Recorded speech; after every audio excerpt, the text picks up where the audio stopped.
పెద్ద మనిషి చాలా వదిల సంది సమయం అడుగుతున్నా అబ్బా, 2 ముచ్చట్లు అడుచుకుందామని. యాడా పట్టుకుందామంటే దొరుకుతలేడు, అడుచుకుందామంటే సమయం ఇష్టం లేడు. అన్న నమస్తే. నమస్తే అన్న. దీప భాస్కర్ రెడ్డి అంటే ఎవరు?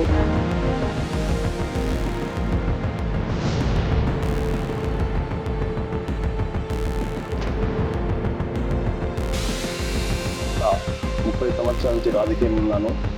ఈ రామకృష్ణపురం డివిజన్లో ఇక్కడ అభివృద్ధి జరిగిందంటే కేవలము కార్పొరేటర్ సురేఖని అందరూ చూసిన విషయమే.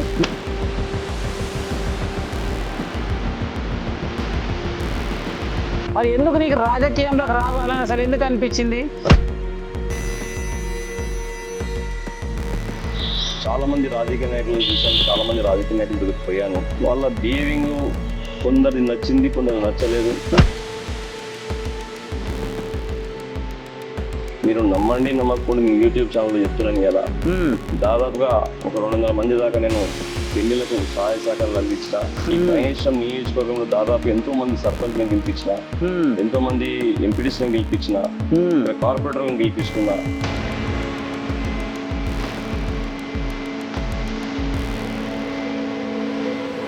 ఎమ్మెల్యే కావాలని అసలు ఎందుకు అనిపించింది? ఇక్కడ ఉన్నటువంటి నియోజకవర్గ ప్రజలు అవకాశం ఇస్తారని అనుకున్నావా?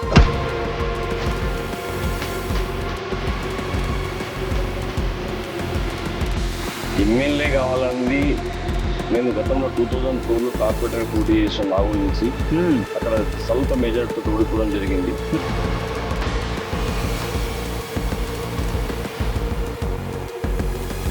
కాంగ్రెస్ పార్టీలో దాదాపుగా నేను 14 ఇయర్స్ నుంచి కాంగ్రెస్ పార్టీలో పనిచేస్తాను. మొన్న టికెట్ వస్తుందని చాలా ప్రయత్నం చేసిన.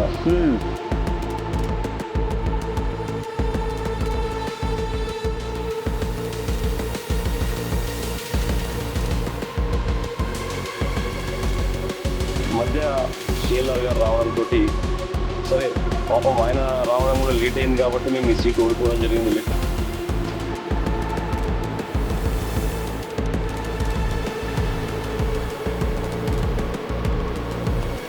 ఈ ఫ్యూచర్ సిటీ బాగా వైరల్ అవుతుంది. అందులో డైరెక్ట్ సీఎంఏ చెప్పిండు, కేఎల్ఆర్ చేతికి ఇస్తున్నా నేను, ఈ మహేశ్వరం అభివృద్ధిలో నెంబర్ 1 అని. ఇది ఎంతవరకు అసలు సక్సెస్ చేయబోతుర్రు? అసలు అవకాశం ఉందా?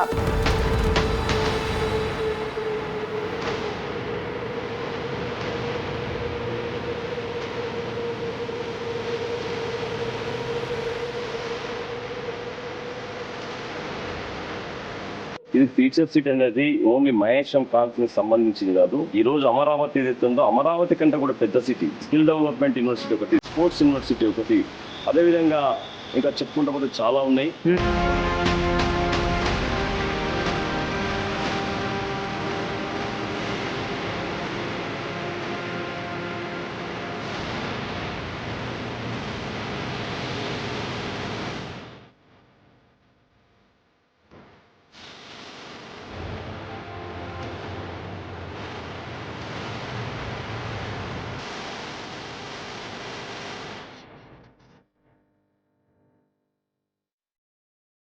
ఏముంది, 2.5 సంవత్సరాలు అయిపోయింది, ఇప్పటికే సగం అయిపోయింది, చేసింది ఏం లేదు, వస్తుండు పోతున్నాడు. అది ఫ్యూచర్ సిటీ కాదు, ఫార్మా సిటీనే. ఫార్మా తీసేసి ఫ్యూచర్ అని పెట్టుకొని జస్ట్ ఏదో ప్రజలని నమ్మబలికి చేస్తున్నారు. ఆడ ఏం లేదు, ఫ్యూచరే లేదా అంటున్నావు.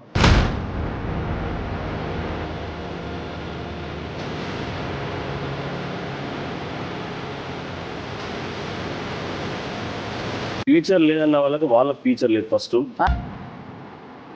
మహేశ్వరం నియోజకవర్గంలో ఒక మీటింగ్ ఏర్పాటు చేసి కేటీఆర్ అక్కడికి వచ్చిండు. కేటీఆర్ ఒక స్టేజ్ మీద చెప్పినటువంటి మాట ఏంటంటే, ఎస్ఐఆర్ అనేది ఏదైతే ప్రోగ్రామ్ పెట్టిరో అదంతా ఉత్త ప్రోగ్రామే, ఏం లేదు, నామమాత్రపు ప్రజలను మభపెట్టనీకనే ఇవన్నీ ప్రోగ్రామ్ చేస్తారు. ఎస్ఐఆర్ గురించి చెప్పమంటే ఏం చెప్తావు? ఎస్ఐఆర్ గురించి కేటీఆర్ గారు నాకు తెలిసి శ్రీలింగంపల్లిలో పెట్టిండు, ఎల్బినార్లో పెట్టిండు, పరిగిలో పెట్టిండు, మహేశ్వరంలో పెట్టిండు. ఆయన ఎస్ఐఆర్ ప్రోగ్రామ్ పెట్టి ఎస్ఐఆర్ ప్రోగ్రామ్ ఇతర మాట్లాడలేదు. ఇంతసేపు మా రేవంత్ రెడ్డి గారిని, మా బట్టి విక్రమార్క గారిని, మా సిద్ధరామయ్య తీయడం తప్ప ఇంకో పని లేదండి.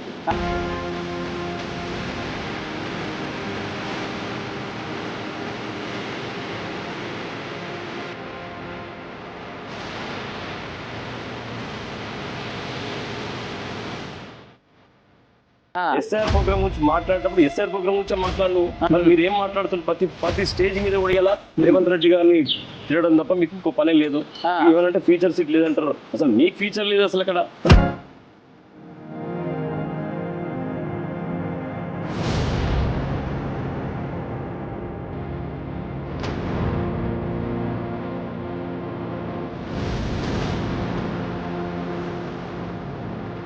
కేటీఆర్ ఏమంటున్నా అంటే ఇక టైమే అయిపోయింది, వచ్చేది మొత్తం మనదే, బీఆర్ఎస్ ప్రభుత్వమే, నేను వచ్చినాక ఇక మొత్తం కాండ్రా కూడా చేస్తా అంటాడు. మనం నువ్వేమంటావు? ఆయనతోటి అయ్యేలేదు పోయేలేదు, మనం తీసి పక్కన పెట్టే స్తోమత ఆయనకు లేదు.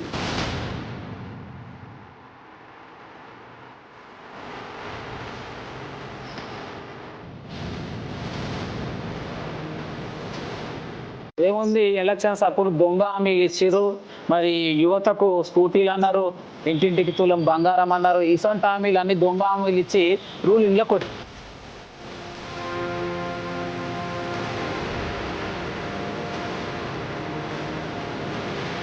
ఒక 20 సంవత్సరాల నుంచి కావచ్చు మహేశ్వరంల మీద గద్దెసుకొని మొత్తం నాదే అంటుంది. మరి సబితా ఇంద్రారెడ్డి గురించి చెప్పమంటే అసలు ఏం చెప్తావు? గద్దెసుకొని కూర్చోవడం కారణము అది కాంగ్రెస్ పార్టీ.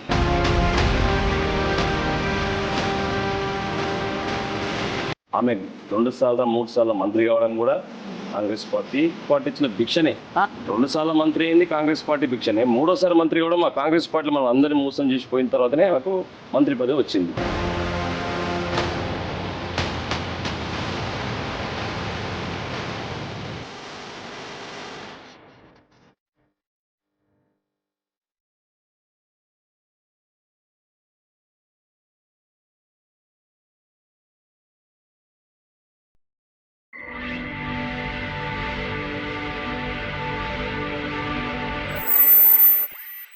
అందరికి శనార్థులు ఎట్లున్నారు? అంత నింబలమేనా?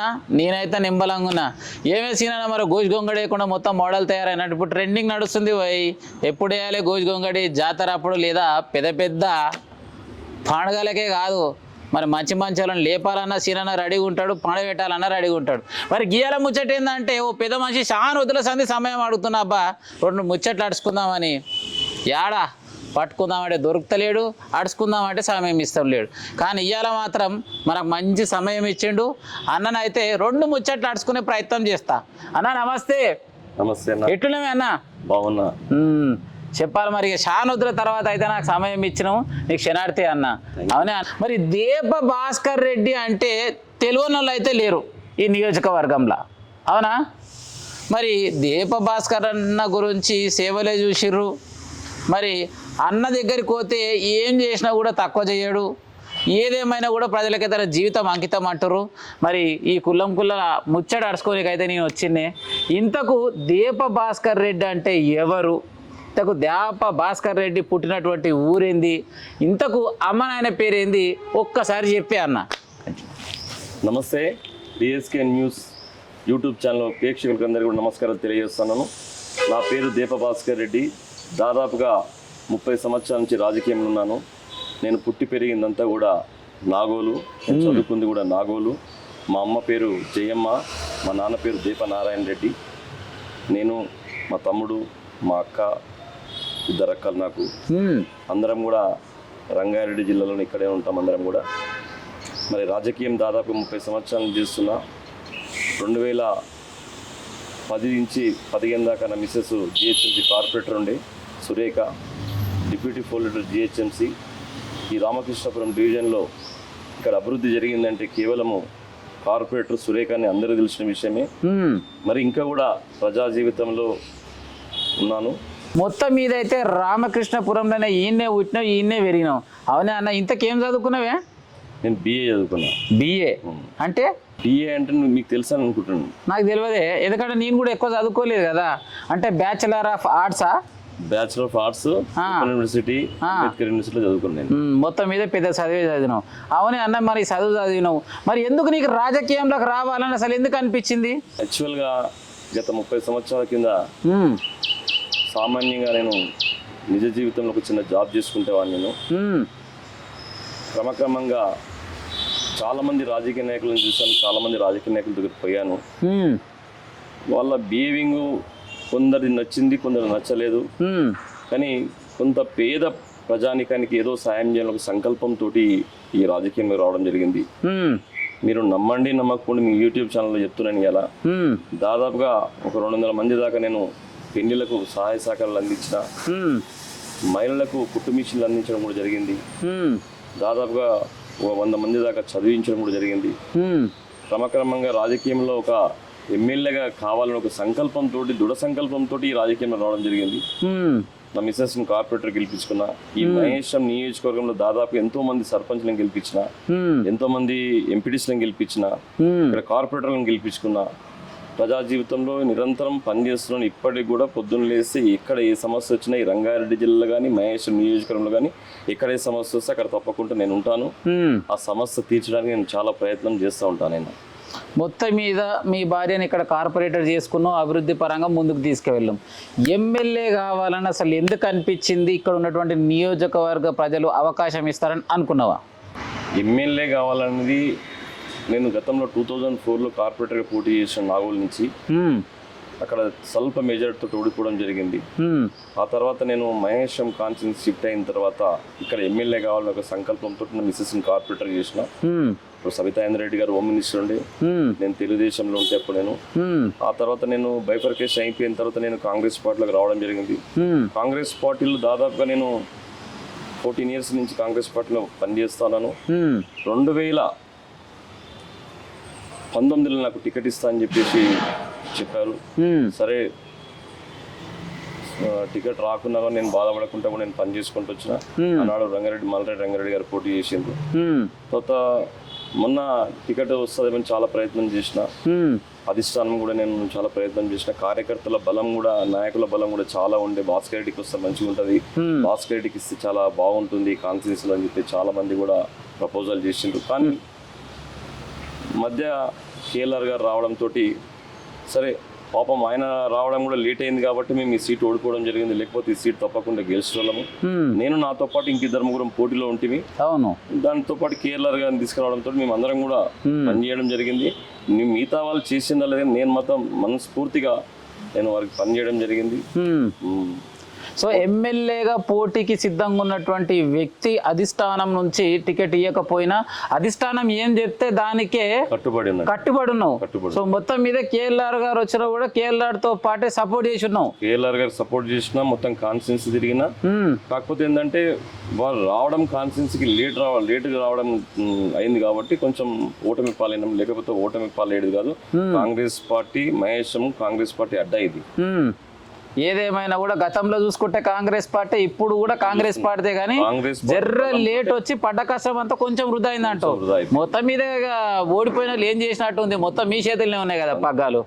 రైట్, అట్లానే పగ్గాలు ఏం లేదు మాకు. ఇప్పుడు కేఎల్ఆర్ గారు ఇన్ఛార్జ్ అట్లేం లేదు. అంటే ఏడ చూసినా కూడా ప్రజలు క్లియర్గా చెప్తారు కదా, ఏ పనులు కూడా కావాలన్నా కేఎల్ఆర్ దగ్గర పోతేనే అవుతాయి, లేదా మరి స్థానికంగా ఉన్న గత సీనియర్ నాయకుల దగ్గర పోతే అవుతాయి అని అంటారు. రైట్, మొత్తం మీద అయితే అవకాశం జర్రట్లా మిస్ అయింది. పెద్ద మనిషికి వచ్చినా పెద్ద మనిషి నుంచి సపోర్ట్ ఉండి గెలిపించుకునే ప్రయత్నం మాత్రం ఖచ్చితంగా చేసినట్టు. మ్యాక్సిమం పోరాటం చేసినాం, మాకు మిస్ అయింది ఆ సీట్ అది. సో ఓకే అన్న, మరి ఇంతవరకు చూసుకుంటే బాగానే ఉంది. మరి ఏదేమైనా కూడా మరి ఇప్పుడు ఈ మహేశ్వరం నియోజకవర్గంలో ఎక్కడ చూసినా కూడా ఈ ఫ్యూచర్ సిటీ బాగా వైరల్ అవుతుంది. అందులో డైరెక్ట్ సీఎంఏ చెప్పిండు, కేఎల్ఆర్ చేతికి ఇస్తున్నా నేను ఈ మహేశ్వరం అభివృద్ధిలో నెంబర్ 1 అంట. ఇది ఎంతవరకు అసలు సక్సెస్ చేయబోతుర్రు, అసలు అవకాశం ఉందా లేదా? మళ్ళీ టీవీ చూస్తున్న ప్రజలకు మీ తరపు నుంచి అసలు ఏం చెప్తావు? ఇది ఫ్యూచర్ సిటీ అనేది ఓన్లీ మహేశం కాన్స్టిట్యూన్సీకి సంబంధించింది కాదు, ఈ రాష్ట్రానికి సంబంధించింది కాదు, ఈ దేశానికి సంబంధించింది చెప్పగలుగుతారు. భారత్ ఫ్యూచర్ సిటీ అనేది ఒక సిటీ అది. ఈ రోజు అమరావతి ఏదైతే ఉందో అమరావతి కంటే కూడా పెద్ద సిటీ. అమరావతి ఎంత విస్తరణలో ఉందో అంతకంటే పెద్ద విస్తరణతో ఇలా ఫ్యూచర్ సిటీ ఏర్పాటు చేయడం జరిగింది. దీనికి అన్ని అంగులతోటి 300 feet 30 feet రోడ్ తోటి స్కిల్ డెవలప్మెంట్ యూనివర్సిటీ ఒకటి, స్పోర్ట్స్ యూనివర్సిటీ ఒకటి, అదేవిధంగా ఇంకా చెప్పుకుంటూ పోతే చాలా ఉన్నాయి. నిన్నగాక మొన్న చూసినట్టు కనుక మన రేవంత్ రెడ్డి గారు, బట్టి విక్రమార్క గారు future development corporation city building కూడా ఇనాగ్రేషన్ చేయడం జరిగింది. అది ఇలా పిల్లగాడు చదువుకున్న తర్వాత బయటకు పోవడానికి వీల్లేదు. ఎందుకంటే ఇలా ఎన్నో దేశాలలో చదువుకుంటున్నారు మన పిల్లలు ఇక్కడే చదువుకోవాలి, ఇక్కడే నేర్చుకోవాలి, ఇక్కడే ఉండాలి, ఇక్కడే యూనివర్సిటీ చదువుకోవాలనే సంకల్పంతో ఈ రోజు స్కిల్ యూనివర్సిటీ డెవలప్మెంట్ ఏర్పాటు చేయడం జరిగింది అక్కడ. ఎందుకంటే చదువుకున్న తర్వాత దేంట్లో పోతే, ఏ రంగంలో పోతే మనం ప్రయోజకులం అవుతాము, ఆ రంగంలోనే ఆ పిల్లగాన్ని తీర్చి తీర్చిదిద్దాలన్న సంకల్పంతో ఇలా స్కిల్ యూనివర్సిటీ డెవలప్మెంట్ ఏర్పాటు చేయడం జరుగుతుంది. ఎందుకంటే అదే విధంగా నిన్నగాక మనం గ్లోబిట్ సమ్మిట్ ఏర్పాటు చేసినాం. ఎత్తున గ్లోబిట్ సమ్మిట్ లో కూడా ఎంతో మంది పారిశ్రామికవేత్తలు వచ్చిండ్రు. పారిశ్రామికవేత్తలు వచ్చి ఇక్కడ మేము తప్పకుండా మేము ఇక్కడ ఇన్వెస్ట్మెంట్ చేస్తాము, ఇక్కడ బాగుంది మాకు అని చెప్పేసి అందరూ కూడా చెప్పడం కూడా జరిగింది. ఈ ఫీచర్ సిటీ తోటి మహేశం కాదు, తెలంగాణ కాదు, అందరికి ఉద్యోగాలు వచ్చే అవకాశాలు చాలా ఉన్నాయి ఇక్కడ. ఎందుకంటే రాబోయే రోజుల్లో ఒక ఈ బ్రహ్మాండమైన ఫీచర్ సిటీ, ఇప్పుడు సికింద్రాబాద్ ఉంది, హైదరాబాద్ ఉంది, సైఫరాబాద్ ఉంది, అంతకంటే గొప్ప సిటీ తీసుకురావాలని ఒక సంకల్పంతో రేవంత్ రెడ్డి గారి ప్రభుత్వంలో ఈరోజు ముందుకెళ్తున్నాం మేము ఇక్కడ. ఏముంది 2.5 సంవత్సరాలు అయిపోయింది, ఇప్పటికే సగం అయిపోయింది, చేసింది ఏం లేదు, వస్తుండు పోతుండ అంటారు. మరి నువ్వు ఏం చెప్తావు? ఒకటి మీ ఛానల్ ద్వారా ఒకటే చెప్తున్నాను, మనం ఇల్లు కట్టుకోనికి ఒక 1 ఇయర్ పడుతుంది కదా. అవును, ఒక పెద్ద సిటీ ఏర్పాటు చేస్తున్నాం కదా, 330 feet రోడ్ మీరు చూడండి వచ్చి నాతో పాటు. ఒకవేళ ఫ్యూచర్ డెవలప్మెంట్ కార్పొరేషన్ బిల్డింగ్ ఏర్పాటు అయింది, స్కిల్ డెవలప్మెంట్ యూనివర్సిటీ కూడా ఆల్మోస్ట్ రెడీకి వచ్చింది, ప్లస్ స్పోర్ట్స్ యూనివర్సిటీ కూడా డెవలప్మెంట్ ఆల్మోస్ట్ రెడీకి వచ్చింది. మీరు చెప్తున్నారు వస్తున్నారు పోతున్నారు, తప్పదండి. మీకు ఎవరో సమాచారం తప్పించింది లేదు. 100% ఫ్యూచర్ సిటీ డెవలప్మెంట్ కార్పొరేషన్ తప్పకుండా అవుతుంది. మేము ఇంకా 2 సంవత్సరాలు మాకు ఉన్నది, ఈ 2 సంవత్సరాలు తప్పకుండా దాన్ని ఇంకా పెద్ద ఎత్తున ఇనాగ్రేషన్ చేయడం కూడా జరుగుతుంది అట్లా. అయితే నేనేమంటున్నా అంటే స్థానికంగా ఉన్న బీఆర్ఎస్ పార్టీకి చెందినటువంటి ఒక నాయకుడు క్లియర్గా నేను చేసిన ఇంటర్వ్యూలోనే చెప్పిండు, అది ఫ్యూచర్ సిటీ కాదు, ఫార్మా సిటీనే ఫార్మా తీసేసి ఫ్యూచర్ అని పెట్టుకొని జస్ట్ ఏదో ప్రజలని నమ్మబలికి చేస్తుర్రు, ఆడ ఏం లేదు, ఫ్యూచరే లేదా అంటుండు. దానికి సమాధానం? ఫ్యూచర్ లేదన్న వాళ్ళకి ఫ్యూచర్ లేదు. ఫస్ట్ ఫ్యూచర్ సిటీ అనేది చాలా గొప్ప సిటీ. అది ఫార్మా సిటీ అనేది వాస్తవంగా ఫార్మా సిటీ కోసం ల్యాండ్ కేటాయించడం జరిగింది. ఈ ఫార్మా సిటీ తోటి యాచారము, ఇబ్రాహీంపట్నము, మహేశ్వరము, కందుకూరు ప్రజలు ఇబ్బంది అవుతారు అని చెప్పేసి రేవంత్ రెడ్డి అన్న గారు ముందు చూపుతోటి దాన్ని గ్రీన్ ఫార్మా తీసుకురావడం జరిగింది. ఆ గ్రీన్ ఫార్మా కొంత పార్ట్ చేసిన తర్వాత మిగతాది మొత్తం ఫీచర్ సిటీ తీసుకురావాలని చెప్పి సంకల్పంతో ముందుకెళ్తున్నాం తప్ప ఏదో ఫీచర్ సిటీ లేదు అని చెప్పడం తప్పు మాట.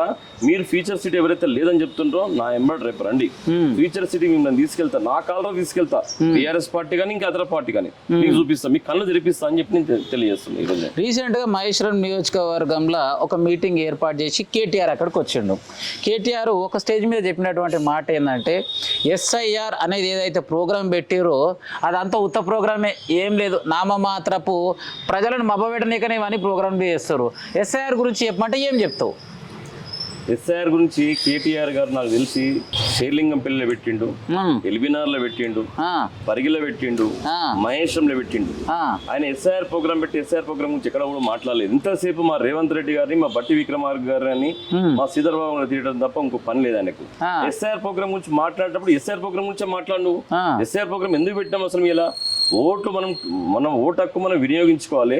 ఇలా కొత్తగా జనరేషన్ వచ్చి 18 ఏళ్ళ పిల్లగాడు మనం ఎన్రోల్మెంట్ చేసుకోవాలి, చనిపోయిన వాళ్ళని తీసేసేయాలి, ఈ ప్రాంతం నుంచి ఇంకో ప్రాంతం వెళ్ళిన వాళ్ళ ఓట్లు తీసేసేయాలి, ఆ ప్రాంతంలో ఉన్న వాళ్ళు ఈ ప్రాంతంలో ఉండొద్దని చెప్పి సంకల్పంతో ఎస్ఐఆర్ ప్రోగ్రామ్ నడుస్తుంది ఈ రోజు. మరి మీరు ఏం మాట్లాడుతున్నారు? ప్రతి స్టేజ్ మీద కూడా ఇలా రేవంత్ రెడ్డి గారిని తినడం తప్ప మీకు ఇంకో పనే లేదు.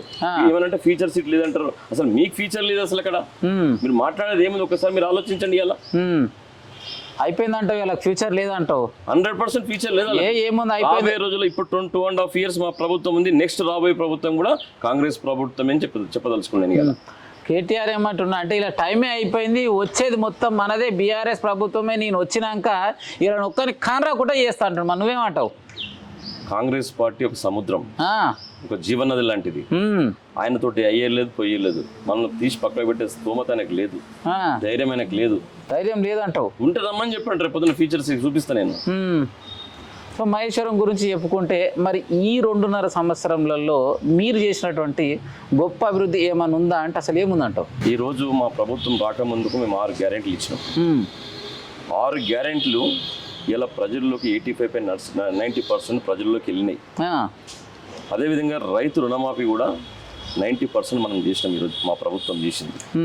ఇది కాక అదనంగా కూడా 10 సంవత్సరాల నుంచి రేషన్ కార్డు ఆ ప్రభుత్వం ఇయ్యలే, రేషన్ కార్డు ఇచ్చినాం, రేషన్ కార్డు, సన్న బియ్యం ఇచ్చినాం. ఇందిరమ్మ ఇండ్లు ప్రతి గ్రామంలో ఫస్ట్ విడత అయిపోయింది, సెకండ్ విడత నడుస్తుంది. ఒక్కొక్క గ్రామంలో దాదాపుగా 40 నుంచి 50 ఇండ్లు ఆల్రెడీ వచ్చేసినాయి. సెకండ్ విడతలో కూడా 40 నుంచి 50 ఇండ్లు రాబోతున్నాయి కూడా. అంటే నియోజకవర్గంలో ఒక్కొక్క గ్రామంలో నియోజకవర్గానికి దాదాపుగా 3500 ఇండ్లు ఇందిరమ్మ ఇండ్లు ఇస్తున్నాం. మేము ఏదైతే ప్రణాళికతో పోతున్నామో ఆ ప్రణాళికబద్ధంగా మేము ప్రజల దగ్గరికి మేము వెళ్తున్నాము, ప్రజలకు చూపిస్తున్నాం మేము ఏం చేసినది. ఏముంది, ఎలక్షన్స్ అప్పుడు దొంగ హామీలు ఇచ్చిర్రు, మరి యువతకు స్కూటీలు అన్నారు, ఇంటింటికి తులం బంగారం అన్నారు. ఇసొంటి హామీలు అన్ని దొంగ హామీలు ఇచ్చి రూలింగ్లోకి వచ్చారంట. మరి మీరేం చెప్తారు? ఒకటి చెప్పాలన్నా, మేము 6 గ్యారెంటీలు ఇచ్చినాం. 6 గ్యారెంటీలు ప్రజల వద్దకు వెళ్ళినాయి. అవి కాక అదనంగా కూడా మీకు చెప్పిన, నేను అడుగుతాను, 10 సంవత్సరాలు మీ ప్రభుత్వం ఉన్నప్పుడు ఒక రేషన్ కార్డు ఇచ్చిండ్రా, ఇంటికో ఉద్యోగం ఇచ్చిండ్రా, దళితుని ముఖ్యమంత్రి చేస్తున్నారు చేసిండ్రా, దళితునికి 3 ఎకరాలు ఇస్తున్నది ఇచ్చిండ్రా, బీసీ బంధు అన్నది ఇచ్చిండ్రా, దళిత బంధు అన్నది ఇచ్చిండ్రా, ఇవన్నీ మీ వెనుక లేవా, కింద లేవా? అవి మాయి మీరు చూపిస్తే మాకు ఇంకా 2 సంవత్సరాలు మాకు ఇంకున్నది టైము, మేము చేస్తాం అన్ని అనుకుంటే. 10 ఏళ్ళ తొవి చూసుకుంటే మీ గుంతలే చాలా ఉన్నాయి, గుంతలే చాలా ఉన్నాయి. మా గుంతలు ఏమున్నాయి చెప్పి మాకు ఇంకా టైం ఉంది, మాకు ఇంకా 2.5 years ఉంది. ఈ ప్రజలు, తెలంగాణ ప్రజలు మళ్ళొకసారి కాంగ్రెస్ పార్టీని కోరుకుంటున్నారు. కాంగ్రెస్ పార్టీ ప్రభుత్వం వస్తుంది, మళ్ళా పక్క వస్తుంది, 100% వస్తుంది. ఇంకొక ముచ్చట, అసలు కేఎల్ఆర్ గురించి చెప్పమంటే ఏం చెప్తావు ఒక్క మాటలా? కేఎల్ఆర్ గారు విద్యావంతుడు, ఎంతసేపు అయిన తపన, పొద్దున్న లేస్తే ప్రజలకు ఏదో సాయం చేయాలని ఒక తాపత్రయం ఆయనకు ఉన్నది. కార్యకర్తలను కానీ నాయకులను కానీ అందరినీ కూడా పొద్దున్న లేస్తే కలవడం ఒక ఆయనకు సాంప్రదాయంగా పెట్టుకొని ఈరోజు మహేశ్వరం నియోజకవర్గంలో వారానికి 4 రోజులు 5 రోజులు కాంగ్రెస్ పార్టీ కార్యాలయంలో ఉంటాడు. అందరికి అందుబాటులో ఉండి అక్కడ కార్యకర్తలతో మమేక్యం, ఇటు అధికారులతో మమేక్యమై సమన్వయం చేసుకుంటూ ప్రజల సమస్యలను తీర్చడానికి ముందుంటుండే. ఆయన ఇలా మొత్తం మీద ప్రజలలో ఉన్నాడు. ఇంకొక ముచ్చట, మరి మీ ఆశ ఎమ్మెల్యే కావాలని చిరకాలం ఆశ.